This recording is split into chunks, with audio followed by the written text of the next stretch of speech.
તાપી જિલ્લા સોનગઢ નગરપાલિકાની ચૂંટણીની કુલ 28 સીટ હતી, તેમાંથી 26 ભારતીય જનતા પાર્ટીની જીત થઈ હતી. પોતાના ભારતીય જનતા પાર્ટીની જીત માટે ઉત્સાહ સાથે સર્વ ભારતીય જનતા પાર્ટીના દરેક મેમ્બરો એકબીજાના ગળે મળી તે સાથે રેલી કાઢી અને ફટાકડા ફોડી ભારતીય જનતા પાર્ટીની જય જય બોલાવવામાં આવી હતી. સોનગઢ નગરપાલિકા કુલ 7 વોર્ડમાંથી ભારતીય જનતા પાર્ટી 1, 2, 3, 4, 5 અને 7માં તમામ સીટમાં વિજય થયો હતો. જ્યારે વોર્ડ નંબર 6 ની 2 સીટ પર ભારતીય જનતા પાર્ટીની હાર થઈ. સોનગઢ નગરપાલિકા નંબર 6 ની 2 સીટ કોંગ્રેસની જીત થઈ હતી. કોંગ્રેસના વોર્ડ નંબર 6 ના દરેક મેમ્બરોનો આભાર માનવામાં આવ્યો. કોંગ્રેસના વોર્ડ નંબર 6 પરથી જ 2 કોંગ્રેસની જીત થઈ. આમ જોવાય તો નગરપાલિકાની 28 સીટ હતી, તેમાંથી 5 સીટ બિનહરીફ થઈ હતી અને તેમાં કુલ 23ની ચૂંટણી થઈ હતી. તેમાં 21 ભારતીય જનતા પાર્ટીની જીત થઈ ગઈ હતી.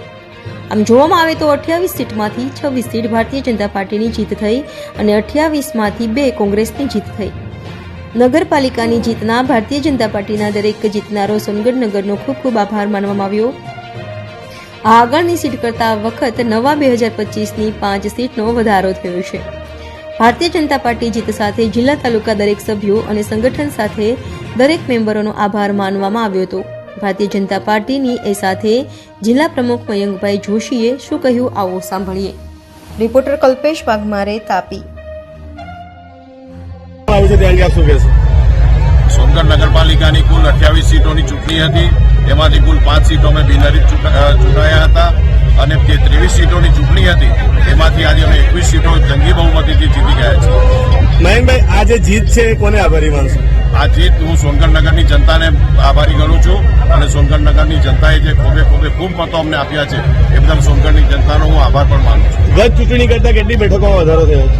ગત ચૂંટણી કરતા આ વખતે 5 સીટોમાં વધારો થયો છે. જનતાએ કયા મુદ્દાઓને ધ્યાનમાં રાખીને મતદાન કર્યું? સોનગઢની જનતાએ ભારતીય જનતા પાર્ટીના શાસનમાં થઈ રહેલા વિકાસો એ વિકાસોને ધ્યાનમાં રાખીને મતદાન કર્યું. આવનાર સમયમાં ભારતીય જનતા પાર્ટીના વિજય મેળવ્યા બાદ નગરપાલિકામાં શું રણનીતિ રહેશે? આ વિજય મેળવ્યા બાદ સોનગઢ નગરમાં આવીને જે બોર્ડ બેસશે એ બોર્ડ સોનગઢ નગરનો સર્વાંગી વિકાસ થાય એના માટેનો પ્રયાસ કરશે. સોનગઢ નગરપાલિકાની ચૂંટણીની આજે ભવ્ય જીત છે, એમાં સંગઠનની ભૂમિકા અને કાર્યકર્તાઓની ભૂમિકા અંગે શું કહેશો? સોનગઢ નગરપાલિકાની આ ચૂંટણીમાં જે જંગી જીત છે એમાં અમારી જિલ્લાની ટીમ, સોનગઢ નગરની ટીમ અને સંગઠનના તમામ કાર્યકર્તાઓએ ખૂબ મહેનત કરી છે. એ બદલ હું અમારી ટીમને ખૂબ ખૂબ અભિનંદન પણ આપું છું. અમારી મોવડી મંડળની ટીમોમાં પ્રભારી મંત્રી શ્રી મુકેશભાઈ પટેલ, પ્રભારી શ્રી માધુભાઈ કથિરિયાજી, સાંસદ શ્રી પ્રભુભાઈ વસાવા, ધારાસભ્ય શ્રી ડોક્ટર જયરામભાઈ ગામિત, એઓ સૌના માર્ગદર્શન હેઠળ અમે જે આ ચૂંટણી લડ્યા છે એમાં અમે આ જંગી બહુમતી મેળવી છે.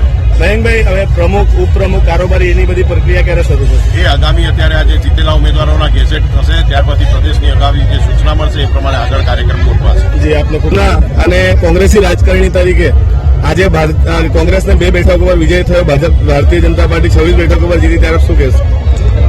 જો સોનગઢમાં ભારતીય જનતા પાર્ટીનો વિજય થયો અને કોંગ્રેસની 2 સીટ આવી છે, પણ કોંગ્રેસ બહુ મજબૂતથી લડી છે, એમને સામે ટક્કર આપેલી છે.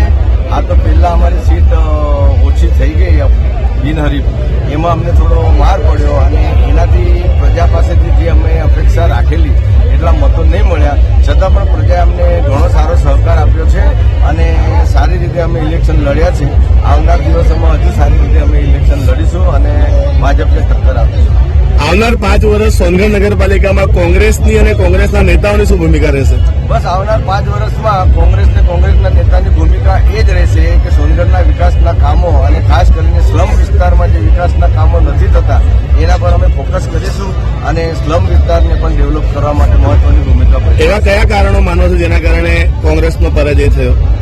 કારણમાં તો સૌથી પ્રથમ એમ કહી શકાય કે ચાલુ પાર્ટી ખરી એટલે એનું થોડું દાદાગીરી બી વધારે હતી અને લોકોને દબાવતા બી બહુ હતા અને કોઈક નાનો માણસ પણ કોંગ્રેસવાળા સાથે ફરતો હોય તો એને તરત ફોન કરીને દબાવવામાં આવતો અને કહેવામાં આવતું કે ભાઈ તું આવું નહીં કર, નહીં તો તારું થઈ જશે.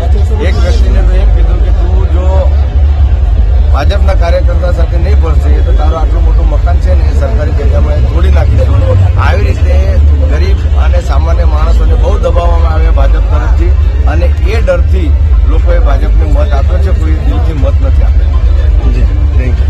સીટો પર જે ભવ્ય વિજય થયો છે તે બધા શું કહેશો? વોર્ડ નંબર 6 માં જે મારા વોર્ડની જનતાએ અમારા બે ઉમેદવારો પર હરેશભાઈ મકવાણા તાત્કાલિક હાજર થાય સિલિંગ ટીમ માટે તમામ મતદારોનો ખૂબ ખૂબ આભાર માનું છું. તમને શું લાગે છે કયા મુદ્દાઓને લઈને લોકોએ આપને મત આપ્યા હશે?